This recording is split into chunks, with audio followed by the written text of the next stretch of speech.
Hello, everybody. Welcome to Cap and Gown. I'm Rachel Phillips-Buck, VP for Student Success at Ferris Resources. You have joined us for Season 4, Episode 8, and this is going to be a really good one. I feel like you're getting 2 episodes this episode because we are going to teach you how to tell a story and tell you a story in this episode. So I'm super excited to introduce you to our guests who are going to lead us through that process. I have been out of town. We were just in at SAC COC for that conference, which was wonderful. We got to see so many of you. Took a lot of selfies at our booth with many of our listeners. So that is always fun to get out and be able to spend time with you. And actually really relevant to what we're going to be talking about today, we won. Look at this award that we won. We won the Best Booth Award at the SAC COC. And part of the reason we won it is because we had so many of you stop by and tell us stories. So we have been doing a great sort of exercise this year at our conferences where we ask people to come by and have a block like this and write down the name of somebody who inspired them. And then we just say, tell us about that person. And we have heard so many stories about kindergarten teachers, about dissertation chairs, about moms and dads. And it has been one of my most favorite things that we've done because we have heard so many great things. And just hearing you guys retell the people who've invested in you and helped you to be successful. So we actually have like hundreds of these blocks with names on them.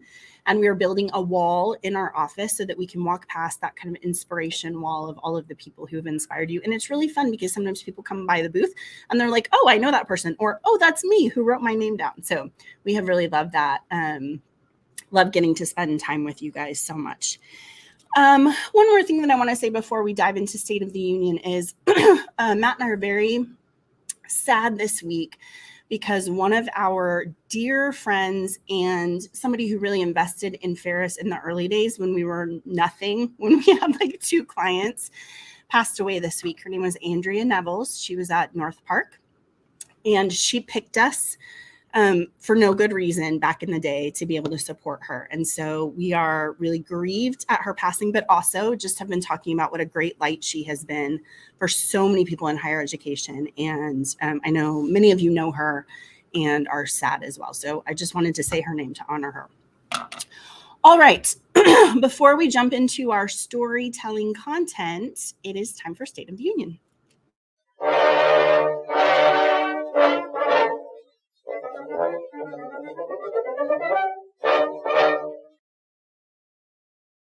Okay, I'm going to be pretty brief in our State of the Union because I do want to get to our content. As is kind of generally happening for the last 12 State of the Unions, here's what you need to know. Title IX, new regulations, you remember, gonna come out in May, just kidding, gonna come out in October, just kidding, now gonna come out in March, okay? So that's the update on that. We're not doing Title IX until March. I know that is a hardship for some of you, but they just keep pushing it back. Something else for you to pay attention to is that the credit rating agencies have put in their kind of projections for the next year around higher education, and they're pretty split. So we have Moody's Investor Service that argued that revenue growth from sources like tuition and state funding looks promising. And so they said it's risky, but we feel pretty good about it. It's stable.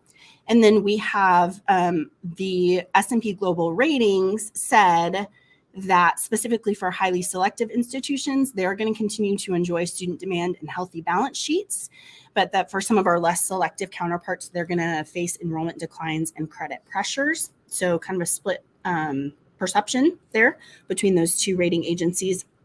However, one thing that they did really agree on is that higher ed has a boom in union activity, also faculty tenure. Look, I gave myself a thumbs up. Did you see that? That was amazing. People on the podcast are going to be like, what? My little thumb appeared there. Union activity, faculty tenure is a really big question. And we have issues around budgeting and people leaving the profession, which we're going to talk a little bit more about today. So just kind of keep an eye on that. Always interesting to see what comes in there. I want to highlight one of our schools. We serve Spring Hill College in Mobile, Alabama. They are doing something that I think is really unique. Starting in fall of 2024, freshmen at Spring Hill who complete an undergraduate degree in 4 years with a 3.0 grade point average won't have to pay tuition to attend their college master's degree programs. So this is a brand new thing that they are starting. That's an incentive for their students to stay, and also an incentive for their students to graduate in 4 years. So they're hoping it's going to increase those graduation rates as well. Obviously, they did a lot of financial modeling around that, and they decided that the draw that it would be to get freshmen and to help them go through to be successful is worth the discount that they're going to give them on the master's degree. And they're already seeing some results of that. So before they announced that, they had a recruitment trip planned in Dallas. They had 15 people signed up. After they announced this new graduate school stipend or free, then they had about 50 people sign up after that. So already it's driving some of those enrollment pieces. And really it amounts to something like $40,000 of scholarship right out of the gate after you graduate. So I'm going to keep an eye on that. I think that that's going to be really interesting to see. I've been thinking a lot about transformational leadership in higher education, which means we just can't keep doing the same things that we have been doing. We need new ideas and we need to approach it in a new way. And I think that's a great example of trying something new. Okay, 2 more for you. The first one is that Charlie Baker, you may not know who that is, but he is the president of the NCAA. He came out this week with his new plan about what to do for the NIL, so being able to pay athletes for their playing time. What's really interesting about this is they're acting like this is kind of like, how are we going to get ahead of what is happening already? So, we've been talking about this for about 2 years. Charlie Baker came out and just said, I think we need to pay our athletes. I think we need to make transparent how much we're paying our athletes. I think everyone should be able to do that, as long as they agree to invest at least $30,000 a year into an enhanced educational trust fund for at least half of their athletes. What people are saying is that basically this is him trying to have the NCAA keep control of what's happening by saying, like, yes, all the laws that are passed, we think that we should do that as well, and we will be in charge of it. So people are calling it really groundbreaking because it's an about face from how the NCAA has acted.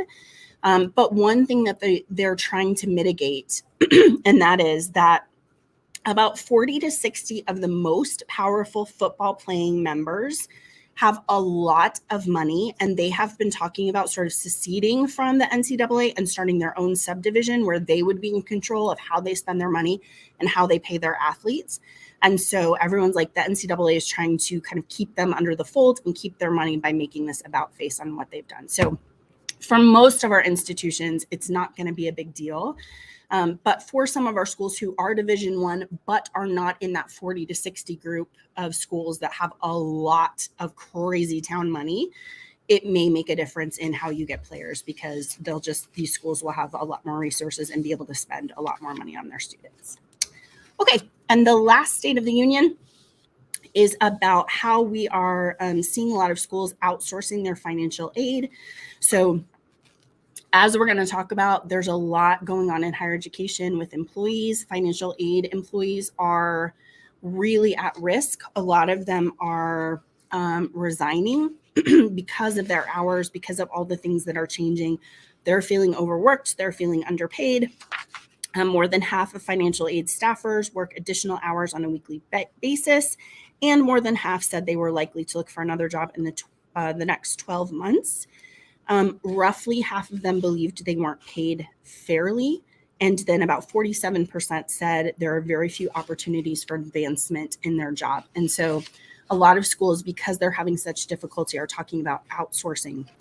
This article is about Kentucky State University, who outsourced their financial aid, and they're having a lot of success with that. So I think there's a lot actually to unpack there, from how those employees are treated, and some of the things we're going to talk about today, as well as thinking about how do we outsource and become more efficient as we're having to do more or the same with less. I think is a really important piece there. So All right, you guys, that is the State of the Union. If you are I always get this wrong. If you are thank you, Matt.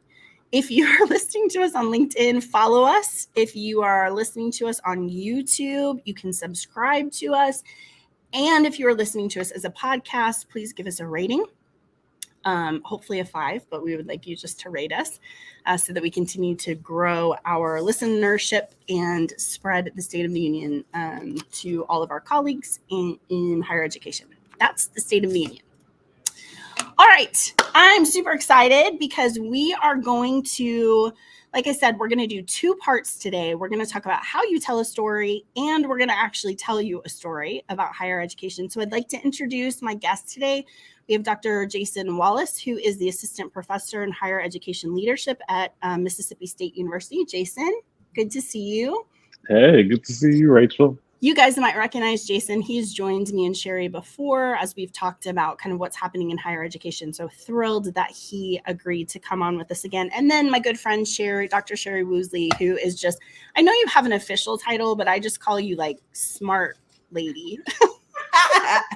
That is just fine. Can that just be okay? That's a nice thing. It's good. Awesome. So let me set the stage for us today.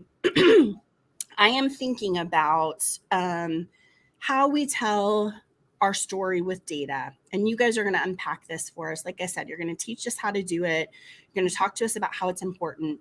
But I was saying to you that the framing of this, I think for right now in the rhythm of the academic year, is that we are getting, like, so many of our practitioners are working super hard on getting students registered for the spring, right? Looking at persistence, how do we get that around 90% so that we can be on target for our retention? We're looking at we just have so many student outcomes that we're feeling a lot of pressure. And I think that student affairs professionals are team players and they work really, really hard, and they don't always talk about how hard they're working. And then everyone's like, look at these amazing outcomes. And then they're like, yeah, I almost died to get you that outcome. I worked so hard, right? Yeah. But if we don't make that transparent and we don't tell the story of all the hours and the work and the administrative stuff and all of the things that we're doing, then we don't do ourselves any service, because then we're not getting resourced in the way we need to continue to do that.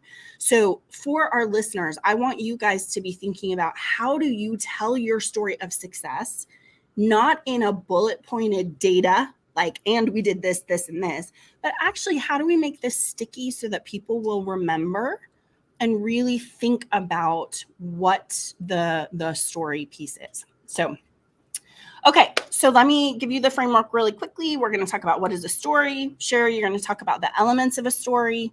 Then we're going to have story time where Jason's going to tell us a story. And then we'll end on some cautions and some action items. So can we, Sherry, let's dive into why are we talking about storytelling today? Okay. Well, let's start with, I think, a question. So I want you to think about your favorite story, whether it's a movie or a book or something. Maybe it's just something recent. So we'll if anybody wants to chat something, that's fine. But Rachel, think of a story that has been your favorite lately. My favorite story recently has been Moana. I know that it's not new, but every time I see it, I'm like, dang, that is a good story. So what do you think? What's good about it? Like, what do you think? Yeah. What touches you? It takes me on a whole journey. Yeah. I love the conflict of 2 good people, right? So you have Moana, who's good and wants to be obedient, and her dad, who's good and wants to protect her and keep her safe. And yet they have so much conflict around that. Yeah. And then I love the ending where they're both transformed and they end up in a place that's better than where they started. I love that. Moana. Great. Jason, do you want to, what's your favorite story, movie, something lately? Yeah, so I don't know if it's my favorite, to be fair, but it's the one that I've seen most recently. I'm sticking with the Disney theme here, Rachel, with The Little Mermaid. I actually just saw the most recent kind of rendition with Halle Bailey and Melissa McCarthy, and it's just such a good story. I love the idea of these mermaids being seen as kind of outsiders, right? But finding their way into this connection through love, which everyone loves a good love story. And so I just really enjoyed Yeah. just watching that story and the ways that the writers have told that story that makes it seemingly kind of transferable to other populations and other types of stories. So yeah. And that's Yeah, great. I love that. All right, so I have an odd one that's sort of my most recent favorite, right? This is a movie. It came out in 2022. I don't expect anybody to have seen it, but it's called My Old School. It's actually a documentary, if you can believe it. But it's a documentary about, for lack of a better word, an event. Basically, a new student shows up at school and is enrolled in the school for a year. It's a high school in Scotland, and after the year is over, you find out everything wasn't the way it seems. And the Ooh. director of the story, or the director of the movie, was actually one of this new student. I think his name was Brandon, his classmates. And so this happened in early 90s. It's a documentary where he brings back all the people and interviews them and tells the story of it. And I love it for some of the same reasons you guys said. It's this universal thing. Like, we all have memories, or most of us do, of high school, of that new student and other things, but also the sort of nostalgia and the people, and then this thing that happens, and the twists and the turns. And then for me, because it's told in hindsight, there's the element of time and what happened to people, and how do we view things now versus how we viewed things then, and what did different people view the story as. So it's really fun. I think it's on Hulu now if you want to go see it. It's called My Old School, and if you see it, call me because I want to talk to you about it. Okay. So I'm going to add that to my list, Sherry, because that sounds amazing. So we'll just have to have a date where we talk about it. Okay. So can you help us define what, like, as we're talking about story, what does that mean? What is a story? Yeah. Well, okay, so think about it. A story is basically something that's told, like this piece of things. And the one thing I think that's interesting about it is, and we heard it from all of these, it's told for the purpose of entertainment. So now that's a real mind shift when we start talking data, because we don't think of data as entertainment, right? Yeah. The other thing I think that's interesting about a story is one of the definitions I saw said it's a set of causally linked events. Now, it doesn't mean that A causes B, causes C, causes D, but that they're all sort of together. And the thing I would, in this whole, right? So if you need to understand that more deeply, if you know a 3-year-old and you've ever listened to them talk, and you think they're telling you a story and you can't figure out how the previous thing relates to this thing, how it relates to the next thing, it's because you're listening for the causally linked structure of a story, and they don't know how to do it yet. So that's the contrast, right? Super helpful. Like, I don't know what we're talking about right now, but you're saying a lot of words. Does that relate to the previous thing you said? Wait, where are we going? Why did you?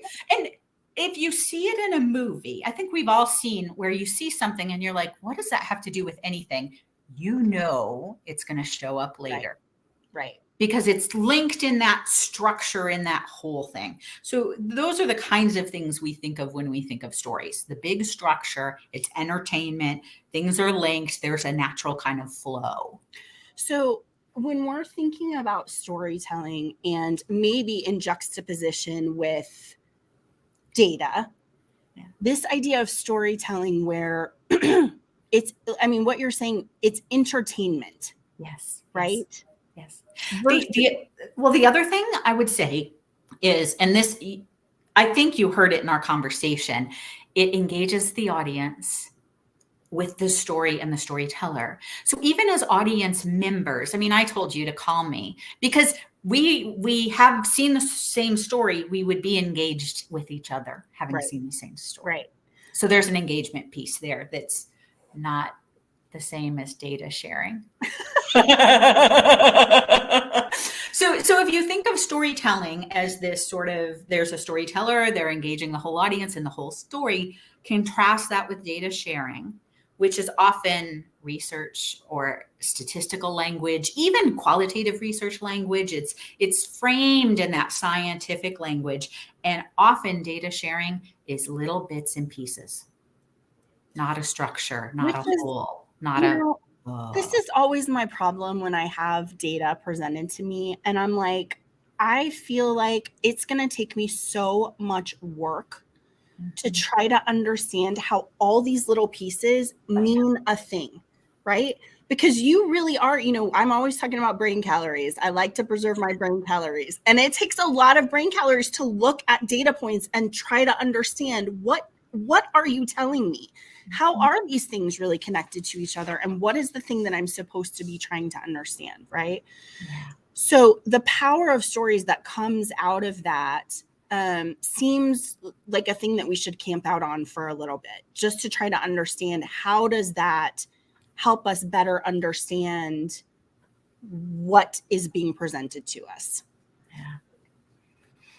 For sure. It's more accessible, Rachel, to your point. When you think about you go to a Beyonce or a Taylor Swift concert, right? They are simply telling a story the entire time. But it's a way of the way that they tell the story, the way that they're engaging folks. We can do those same things through the use of data, right? Through the way that we share our data. And so it's all about one, engaging listeners first, feeling really understanding how do we best capture the attention of our audience, how do we best pique their interest, right? And then connecting them to the knowledge that we're trying to share through that storytelling. And so it doesn't necessarily have to be as rigid as we sometimes make it in higher education around our quantitative, and particularly I'm speaking to my fellow faculty and research heads, and thinking about how do we share our findings in those ways, and connect folks to that knowledge. We can do that through storytelling. Another piece that I love about it is that it is holistic, and so we're able to see that arc, as Sherry said, and make those connections. Sometimes we're not giving folks the proper background that they need to really make those connections and that jump. And so just because they see a certain piece of data or pieces of data, it doesn't necessarily make them move towards action because we haven't told them a holistic story yet, Yeah. right? And Sure. so, and thinking about those as a cross shared experience, of course, folks are able to kind of tap in even in my previous example around the Little Mermaid, there are ways that even us as human beings who are kind of living a different experience, if you will, we're able to share into that experience of the mermaid kind of people and see kind of what does it mean to feel this way and to want something so bad and to desire something so needed, right? So it pulls on our emotions, connects us to those larger truths, and it's a way of showing us rather than telling us the story of our data. So Jason, I love that so much because I'm thinking about the difference between the brain calories to make sense of data and what you just described, which is this emotional welling, right? Where I'm like there with you and I'm not having to stop and be like, now wait, what does that mean? And how is that connected? But it's like this experience that we're having when we're listening to stories that takes it out of the hard work of trying to understand and calls out something in us that is there, that is intrinsic, that of course we understand because that's how we feel or how we make sense of a thing, right? So I really love that. So it seems like with everything, there are some elements that are going to be consistent in the way that we think about stories, right? So can you unpack for us some of those elements that we're looking for as we're learning how to tell good stories? Yeah, those things that we recognize when the 3-year-old doesn't tell us, right? Or like when I was listening to us talk about our favorite stories, each story has some sort of foundational element that holds it from start to finish, right?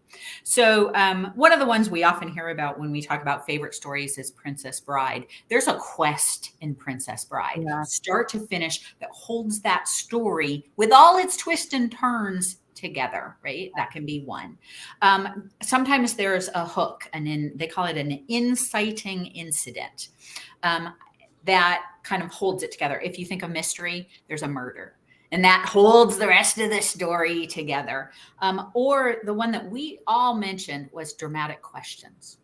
the dramatic question of two good characters conflicting, or being an outsider fitting it in, or like when I sat watching My Old School, like, who is this new guy and what's wrong? Because I can feel something's wrong, right? And it doesn't turn out to be horrible or anything and whatever, but you're watching going, what did he do? And how did he, like, so you're watching till you find that out. That's the foundational element holding the story from start to finish. So Sherry, as we're thinking about how, our challenge at the beginning is how our listeners are going to be able to tell good stories of the work that they're doing, right? And so I think this idea of foundational elements, these are the questions about what is the beginning and the journey that you take, right? What is the thing that happened where you then all of a sudden we've got to fix student success, or we've got to fix retention, or we've got to address it, or something's happening in your office, or right. And then thinking about dramatic questions about this is how we're going to pivot. This is how we're going to change. Identifying those pieces, I think you're saying, is going to help us tell a better story because we now understand the framework of what we're going to be telling. Is that fair to say? Yeah. And that's what's going to hold somebody from start to finish, right? Because the little data points aren't. Right. They're not going to hold people. But if this is about how did we adjust, or look at our new student body and what did we have to do to meet them where they are? Yeah. Like those things, I will stay for that story. Yeah, for sure. For sure. Okay, so those are our foundational elements. Then we have design elements, which tell me, what is this? Okay, so design elements are the pieces in the story that keep you from place to place. You hit a huge one, which was conflict. Most good stories have some sort of conflict. Otherwise, it's a really boring lecture, right? So the conflict can be between different characters. It can be values. It can be a person in an environment. There is some element of excitement that comes from conflict, right? Yeah. There's also design elements like progressive complications. So again, if I go back to Princess Bride, there's different things that happen along the way. Yeah. Or there could be a character that shows up, Little Mermaid, when somebody shows up, and that creates a progressive complication that sucks you back in. Back in the old days, if you think about commercials and TV, what's going to bring you back from the commercial break? Right. Usually a complication, right, before the commercial, right? There's often a pivotal event. Like in My Old School, it's when you find out who this guy is and what he did.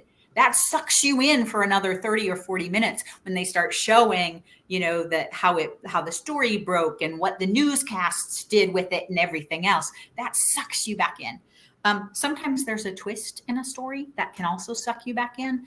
So you're going along, you think you've got it, and then something happened. That sucks you back in. So those are pieces of stories that keep them moving along, right? Listen, you're speaking my language because one of my favorite shows is Dateline.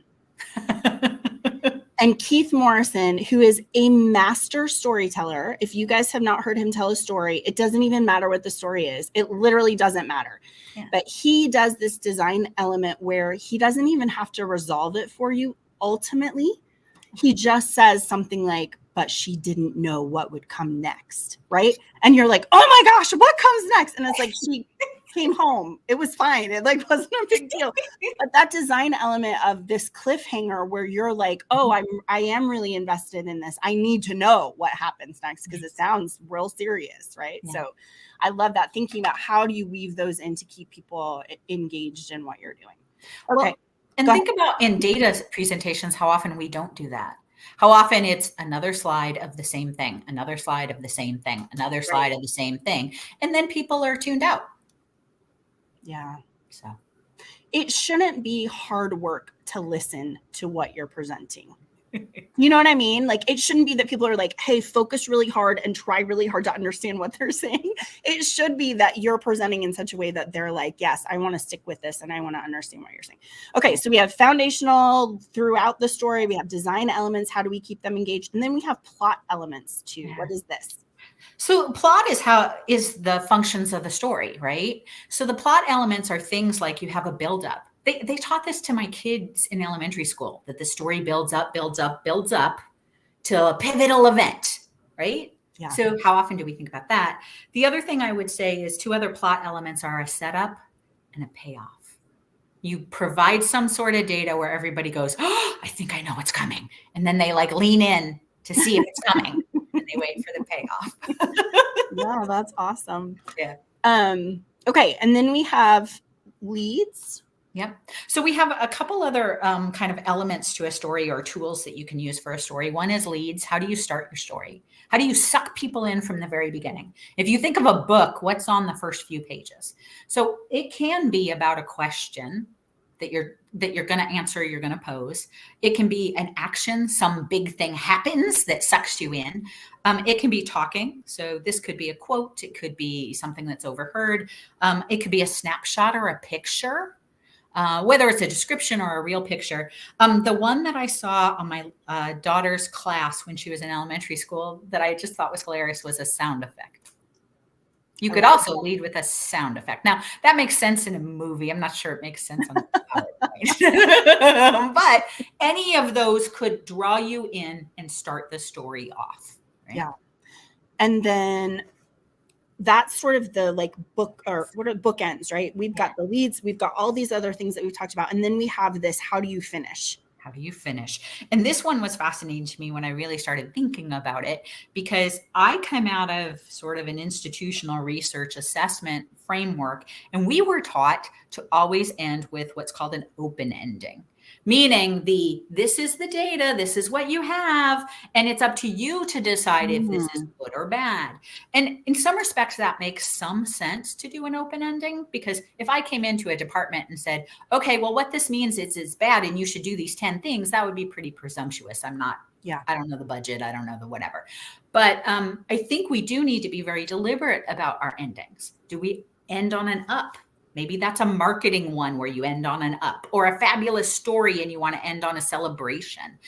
You can also end on a down, that here's the data. It doesn't look good. We probably need to do something or you can also do a false ending, a fake ending. Ooh. You see those all the time, and you know exactly when they're happening. I always go back to TV when you see what looks like an ending and there's still 15 minutes left. Yeah. And you're like, what? That's a false ending. This is what my daughter is with Monk. When they know who's done it on Monk, and she's like, how much time is left? I'm like, 20 minutes. She's like, yeah, it's not sure. Right. But being very deliberate about the ending makes sense, because you don't want to set up and end on a up ending when really you want people to do something. That's probably a down ending, or at least an open ending. Yeah, for sure.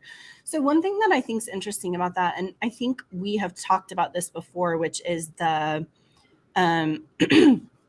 presentation of data to shortcut all of the discussions about what people assume and think, and just to say, this is what the data says. Now, can we talk about what we're going to do about it? Right. Which is a really interesting, it is an ending. It is a showing of like, and here's what the data says, but it's also then an opening for a new conversation and a new story to be saying, how do we make sense of that? And now what we're going to do and what are our action items? So in some ways, I think that's, it's kind of a wave, right? Where we tell a story. And in counseling, we always talk about punctuation, that where you put the punctuation in a story makes a huge difference, right? It's why we have happily ever after, because we have to punctuate it happily ever after, because the next day you wake up with Prince Charming and he drives you crazy, right? So how do we punctuate our story to underscore what's important? And then what are those cycles of then we start a new story after we say, here's what we see. Now what's this next sort of iteration going to be? So I really love that. So I told you we're going to have two first. So you guys have taught us the elements of a good story. And now Jason is going to tell us a story that's particularly relevant for our listeners around kind of what's happening in student affairs and for student affair professionals. So Jason, can you start with the data that you're going to present to us? Where did it come from, and kind of how did you guys get at that piece? Absolutely. And so this data actually came from a survey that we conducted back in the fall of 2022, so just a year ago, with student affairs professionals primarily across the Southeast region, but really across the U.S. So we were able to kind of get data from a number of folks, both past and current, student affairs professionals. And so this was a joint project hosted between SACSA, which is the Southern Association for College Student Affairs, and Sky Factor Macmillan, of course, who Sherry is with. And so, yeah, I had the opportunity with two of our colleagues, Matt Venice, who's with Sky Factor, and then Dr. Thomas Bruick with the university, who serves as faculty at the University of Central Arkansas, and to really try to tell a story, right? We wanted to hear what is the story of student affairs professionals, and kind of the backdrop of this was the fact that there was this kind of dominant narrative within the field. Every time we would go to conferences and just the back channels of our emails and things of that nature, that people were leaving the field. Right, there was this kind of big conversation happening about the Great Resignation, and this was, of course, right after the COVID-19 pandemic, and so this was right post 2020, and we saw a lot of folks shifting roles and kind of finding new spaces and places for work and meaningful work, and so we wanted to see what does that mean in student affairs, and is our story different than our other industry colleagues, or is it similar, right? Are there some overlap there? And so that's really what we sought to do through this survey last fall of student affairs professionals. Awesome. I'm so grateful that you did this, because we're always talking about the difference between what everybody knows, right? And then being like, but is that real? Right. Is that true? Does everybody really know? So help me understand how you guys would frame this particular story for our listeners. Yeah, so I would start with kind of a talking lead to really color and further texturize this dominant narrative. And so from the data and from the survey, we got a quote from one of the student affairs professionals who said they, meaning upper level administrators in the field at large, continue to expect the same level of efficiency and production, but many positions are unfilled. And it's like being asked to continue to drive at race car speed with a tricycle. Mm. And so that is our captivating quote, right? Is that this is really what is embodying a number of student affairs professionals and how they feel, and maybe why they are leaving our field. So this is kind of what entered us into that story around student affairs attrition in higher education. So I think it's so interesting, because when you share this quote, what happens to everybody who is in this position, right? Mm, And this resonates with them. And sure. they're not like, oh, well, I wonder what that's like to have to do that. They're like, yes, I know exactly what you're talking about. I have experienced that, even if not for a long time. That really resonates with me. And like we were talking about before, right? It calls up in you Sure. all of those feelings and all of those memories and experiences that then you're like, now I'm invested in the story that you're about to tell me, because it is going to be about my experience. We say in counseling a lot of times, like, when I can say a thing that uncovers something in you didn't know, or you didn't know how to articulate it, it's incredibly powerful. Maybe I Absolutely. just have like a general, I'm kind of burnt out, but I don't really know why. Yeah. And then Jason, you say this to me and I'm like, oh my gosh, that is why I'm having this experience. Tell me more about it, right? Help me understand better why that is, what I'm feeling and where I am. So, okay. So we move from, do I have your attention? This is going to be connected to you, to the next piece, which is what? Which is our setup. And so how are we setting up the plots, the major pieces of this story? And we do that through just sharing our data, again, through storytelling. So 43% have been negatively impacted by the departure of close colleagues. That's 43% of our current student affairs professionals have been negatively impacted by the departure of folks that they know, right? These are friends, folks that they would go to lunch with, folks that they would be in the trenches of programming with, right? Those of us who've ever put together a program know exactly what that is like. There's a certain fraternity that kind of forms among your entry level and mid manager student affairs level professionals because of the work that we do. And so it makes sense that 43%, 4 out of 10 folks would be negatively impacted by the departure of close colleagues. And then 50% of those folks are being encouraged to change jobs. And so we're hearing that 1 in 2 of our colleagues are actively being encouraged to change jobs. Some of those are within higher education, while others are outside of higher education. And so they are hearing this constantly, that, hey, maybe it's time for you to do something different. And so as we start to talk about the attrition and set up this story, we have to take these kind of statistics into consideration. Yeah, and I love the way that you guys have framed this, right? Because we could have said, like, people, there are people who are leaving. People are leaving offices, and that Sure. happens. But the way that you framed both of these pieces are, sorry, my training's counseling, so I can't help it. If I said to somebody, hey, 43% of people have been negatively impacted by the departure of a close colleague, tell me about how that has affected you. That is a whole thing that now we are unpacking, whether we're talking about it or I'm just doing it internally. I'm listing the people that I know who were on my team who left and what that does for me. And then also, this 50% are being encouraged to change jobs in the same way, to say, and I loved working with those people, and they are on the other side, and they are telling me, Rachel, come with me. Right. Come to this side. You'll love it. We can work together, right? All of those sorts of things. So that sort of setup where you have said to me, go inside and understand, we're not just talking about data. We're talking about the people that you care about who are gone now and who are saying, please come with me. Yeah. That's a totally different experience of that data than just, here we go, right? For sure. For sure. And one more thing I want to add before we go to the next slide, and that is just to say, I think there's two sides of the coin. There's practitioners who this is really going to resonate with, but you all, I'm thinking about leadership, understanding better that we're not just talking about you have a head count that you can't fill, but that these statistics are how your people are experiencing that loss of their colleagues.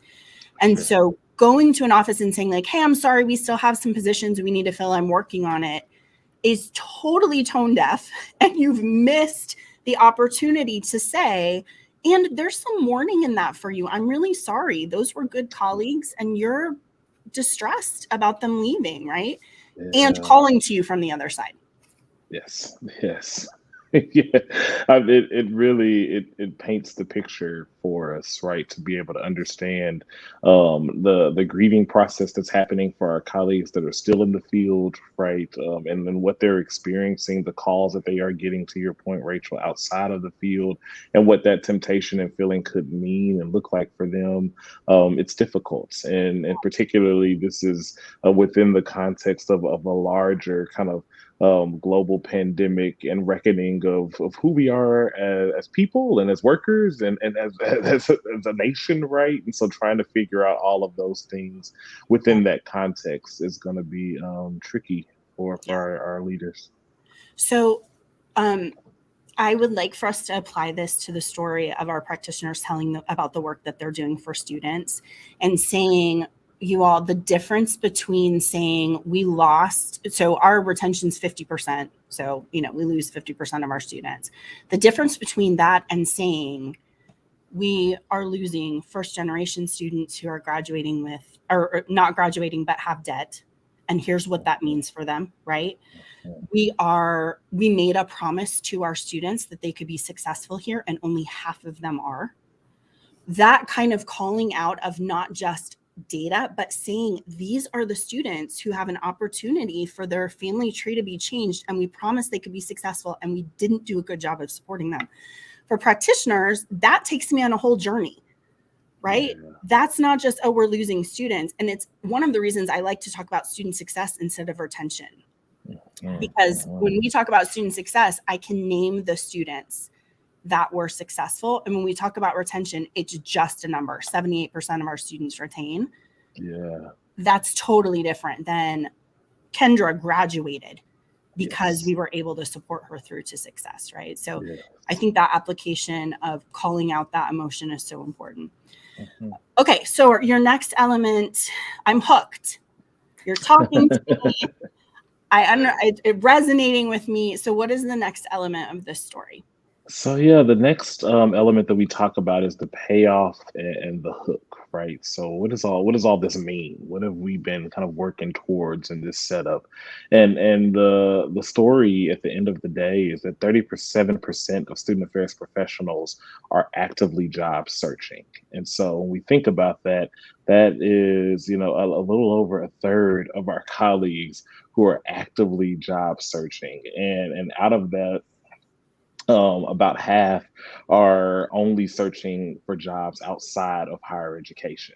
And so it's not that I'm at XYZ institution, I'm looking to go to this institution down the road or another institution in another state, but that I am actively searching outside of higher education. I have almost really kind of given up my career in a lot of ways within higher education. And so that is alarming. That is concerning, right? And it should be to think about, particularly as we think about the grief that takes place for those of us who are remain in higher education after those folks are leaving, and the pool that 50% of us are getting out to be outside of higher education, and how that might increase depending on if these 37% land jobs outside of higher education as well. And so it's a concerning, it's a critical moment that I think that all of our institutional leaders and faculty, particularly in graduate prep programs, should be thinking about as we are kind of entering into this next phase of what is higher education going to look like, and what does this mean,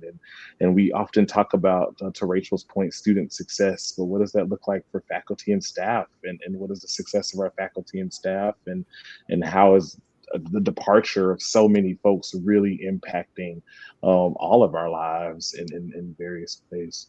Yeah. This is the place where you point to the data and you say, do you understand what I'm telling you? Right? Mhm, Right? We've mhm. taken you on this journey, and then we're like, hey, do you understand what I'm saying to you? This is a place where we Yeah, have to pause for a minute and just be like, um, can we just let that sink in? It's just yeah. this sobering, like, Yeah. understand where we are so that Mhm. then we can move forward and we can address it and we can fix some things. But this piece to me is um, it's like kind of take your head out of the sand. Yeah, And I would say in student success, it would be a similar thing when we say, like, this is the revenue that we're losing because our retention's at only 72%. Do you understand what that means? mhm, Right? That mhm. place where you just pause and say, we've got to come to, we say, have a come to Jesus about it, right? We've got to Yeah, understand what's actually happening in this place. right. Okay, so once we kind of internalize that, the next thing that we want to talk about in this story is, I think, complications. Is that right? Yeah, and so we want to further complicate that story, as if that story isn't hard enough or difficult enough to digest. But what we also found in the data is that many student affairs employees are highly satisfied with their teams. They are in love with their work and their supervisors, shockingly, right? We don't hear that across industry, but we Yeah. hear that in higher education, that they're happy with their teams, they're happy with their work and their supervisors. But many, on the other side of that, are not satisfied with workloads and salary. And so, what we're hearing is that our student affairs friends are both overworked and underpaid, right? And so, that is a recipe for a failure in a lot of ways, and a recipe for attrition. And so, but I think it's important for us to continue to highlight and think about the fact that folks are actually generally happy with their jobs. And if they were paid more, had appropriate workloads, that they would typically be a little bit happier or feel like they have more meaning in their actual jobs because they're finding those things already with their teams, with their work, and with their supervisor. And so, what does this mean? And there's also some opportunities there, I think, that we start to see as we further complicate that story. Yeah, so it's super helpful for us to know where the focus should be. We're not trying Sure. to say, like, no, but it's really good work and you really are making a difference. We know it is good work. We are making Sure. a difference. What we Yes. need is a little bit more extrinsic motivation to Mhm, say, mhm. I can't be working 80 hours a week and I would like Yes. to get paid some money for what I'm doing. Right? Yes, So absolutely. I, I appreciate that. Okay, so then we move on to this next element, which is about our false ending. Yeah, so this is one of my favorite elements, is because this is one that I see quite often. It's the ending before the end of an episode, as we just talked about, Yeah. right? The conclusion that we can come to, and we often do this as researchers, as scholars, as practitioners when we are gathering new data. We tend to try to fix the problem without getting to the real root of the issue, and Mm. so one ways that we've done that is by coaching our folks on prioritization and self-care and balance. A lot of the student affairs professionals that we are hearing from are folks who teach students about these very things. They don't need any more coaching on Right. prioritization or self-care and balance, right? They're adults, they get it, they've done this thing before, and so that's obviously not going to be the answer. um, the other piece is around reviewing and addressing salaries, which I want to be clear, and for folks to hear me clearly, that we should be doing that, right? We should be reviewing and we should be addressing salary. That's in the data. We figured that piece out, right? Folks are not pleased with the level of compensation that they're receiving for the work that they're doing. And that's not the end of the story, right? And so we can't just throw money at the problem and expect people to feel happier in their roles. We also heard things about lack of mentorship. We also heard things about, the appropriate workload that we talked about. That was heavy in the data. And so we want folks to be thinking about what are some of those other elements. Even remote options and hybrid work came up a lot as we thought about the data that we received and the responses that we received back. And so, yes, review and address salaries, but don't just end the story there. That's the false ending, right? And we know that many of our administrative leaders and friends simply are, their hands are tied in a lot of ways when it comes to salaries, right? It doesn't seem like our federal and state governments are given much more money than they have in the past, right? And so we have to figure out what are some of the other things that we can be doing. And the last piece of that is really thinking about the information in graduate programs about the realities of the work and the salaries. And Yeah. this is to defend some of our faculty friends that, yeah, we should be doing that. And that's still not enough, right? And so just, oftentimes we hear from practitioners that, oh, well, they should know the realities of the field, and the faculty should be teaching what this is going to really look like and what this is going to be when they get into the classrooms.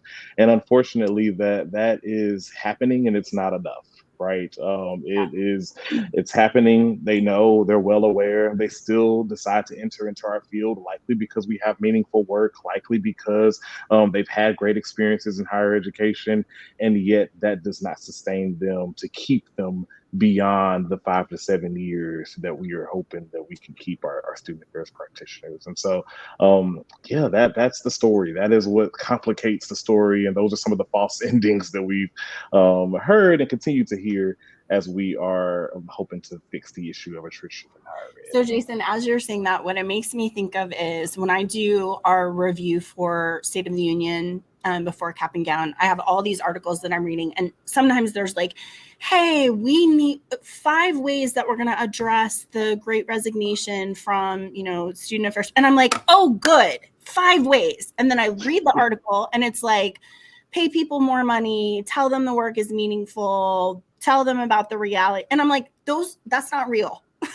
Yeah. Those are not real things. Of course, everybody knows work less, get more money, like all the things, but that does not actually get to the meat of the problem. That's just, I have to write an article about it today, and so I'm going to give you the low hanging fruit, and it is not insightful, right? Right. So you guys, though, go further than that and say, can we actually talk about the meaningful things instead of this false ending where we put punctuation? We're like, there you go, now we've solved it, right? Yeah. How do we then bring into this conversation something really meaningful, which you all call the twist? Yeah, and so that is exactly what we hope to do. And really what we do is look to the voices of the student affairs professionals, right? They're telling us exactly what we should be doing through the data. And so how do we do that, right? And so one of the comments was, I can't continue to work in a job that doesn't give meaningful raises. And so, what does that mean when we talk about meaningful raises and what that might look like? Or we have been going on for too long with this do more with less mentality. And so, how many folks have heard that in their jobs and in figuring out as budgets are getting smaller and as people power is strengthening, how do we continue to do the same programming and the same kind of level of service that we've always done? Um, and then someone else commented, I think that was really salient, is that we need someone who will hear our concerns and follow up on those concerns. Yeah. A lot of folks are open about the things that they need. They're telling you exactly what they need. They're telling you about the hybrid work that they require. They're telling you about the mental health days that they need to take. They're telling you about the lack of resources that they can't access on their campuses and their students can't access. But there's no one that they feel like is truly listening and addressing those concerns. And so that leads to that attrition, that leads to that burnout. And so that is the twist. The twist is not necessarily, I think that the false ending, of course, will like kind of leave you at the salary. It'll leave you at self-care of some sort for our practitioners when those things are false. And we really need to just be listening directly to the entry level folks, the folks that are in our graduate programs, the faculty that work with these students, to say like what do we need to do? Where do we move forward and how do we do this? So that sort of insight, because you're talking to the actual people, brings us to the kind of ending of the story. And Yeah. you guys have a choose your own adventure ending to this story, right? Yeah. Yeah. And so the open-ended kind of option is asking the question of your campus. What does this look like on my specific campus? Obviously, this data is excellent. It provides us a major snapshot of particularly the Southeast region, but also maybe glimpses of what this might look like nationally. But what does this look like for your specific campus? It might look very different for a community college in Mississippi than it does for an urban institution in Atlanta, Georgia, right? And so we have to figure out what are those questions that we need the answers to.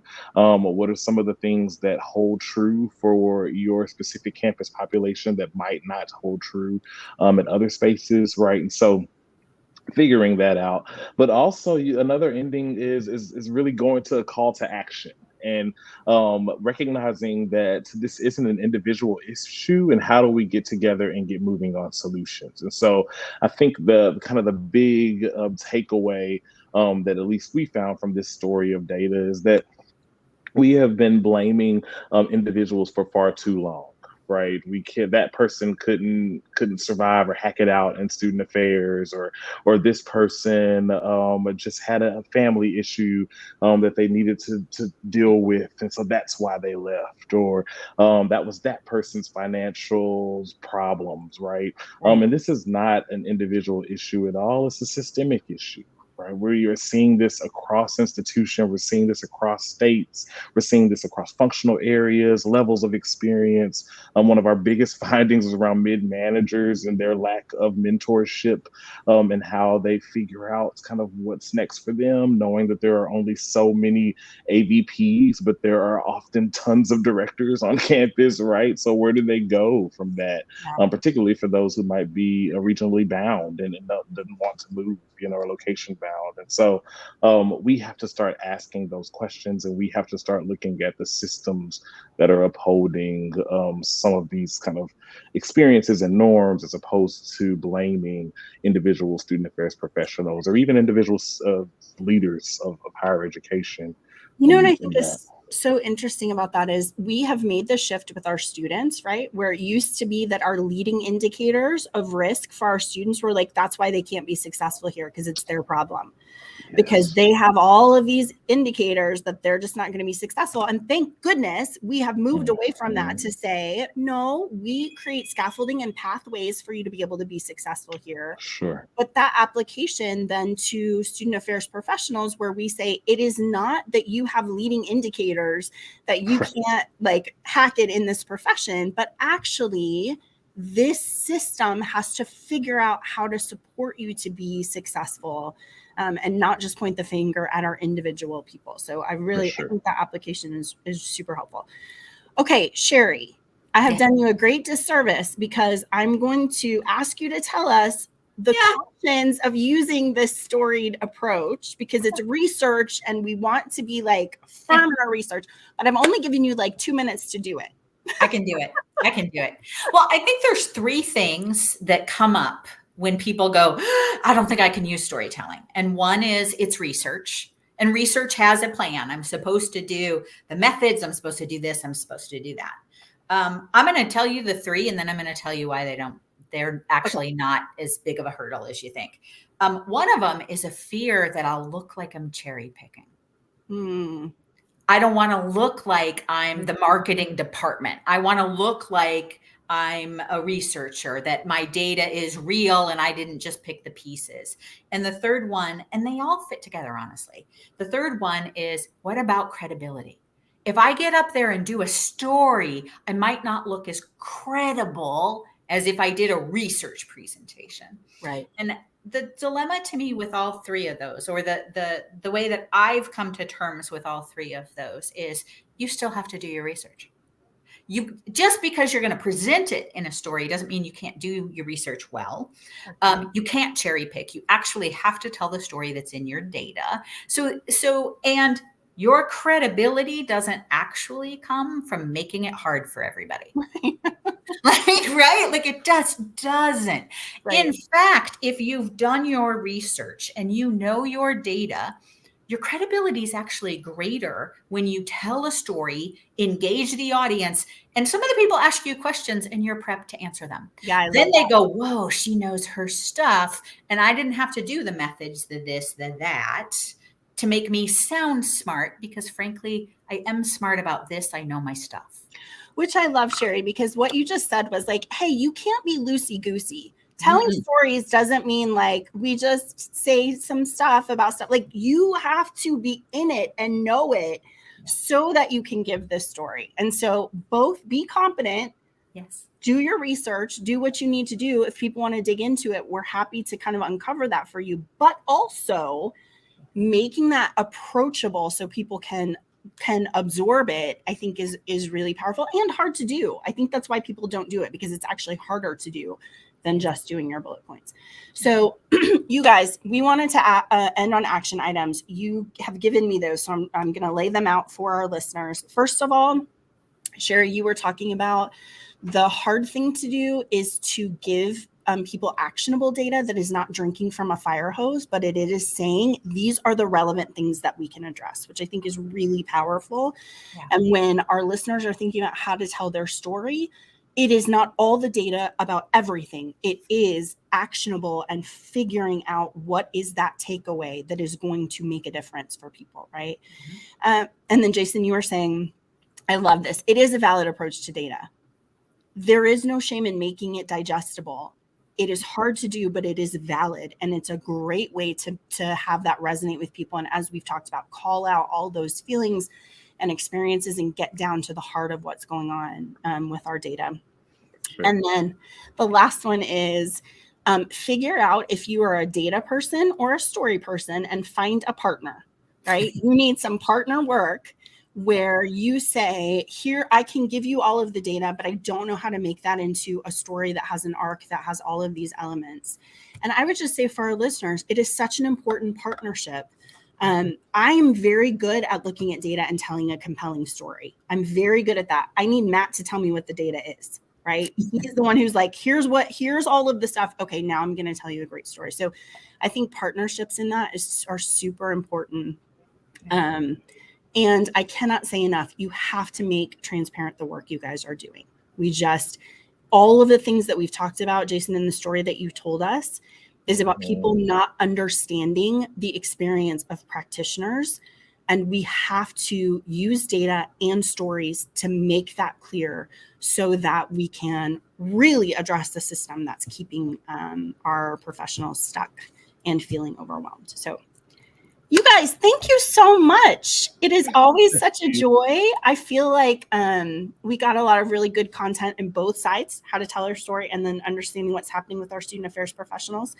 So you also have for us a link to a bunch of resources about how to tell stories with data. Yep. That I am going to put in the show notes so everybody can kind of read those books. But I just appreciate you both. Thank you. You too. Thank you. Fun. Yeah. Thank you guys for joining me, and we will see you next time. Bye.